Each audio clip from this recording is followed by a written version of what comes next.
مساء الفل عليكم يا جماعه، اخباركم ايه؟ عاملين ايه؟ عجائب السوشيال ميديا بتجنني. جايب لكم بوست مش عارف ابلعه. عدى عليكم اكيد بس انا مش قادر ابلعه الصراحه. واحده بعتها عايزه حد ينصحها بصن بلوك يكون مناسب لابنها وجوزها.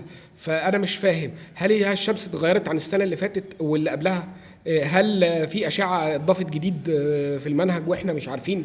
هل حصل ابديت يعني للشمس؟ طب جوز حضرتك واولادك جلدهم مثلا اتغير، تخن مثلا من كتر ضربك وشتمتك ليهم؟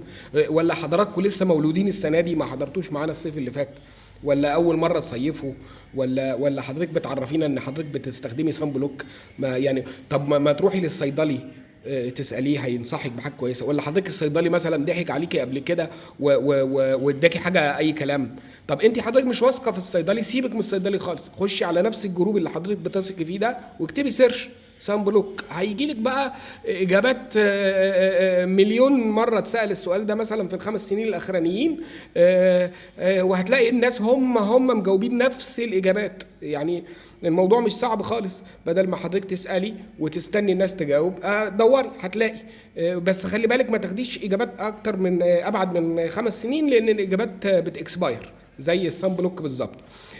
فحضرتك يا حاجه بالله عليك يعني ارحمينا، لانه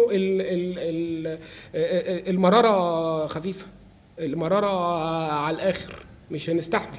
ويا ريت الناس اللي مرارتها خفيفه زي كده تبعت لي البوستات الشقيه اللي زي دي، نشوف نفهم حكايتها ايه الصراحه. اقعدي بالعافيه يا ست الكل.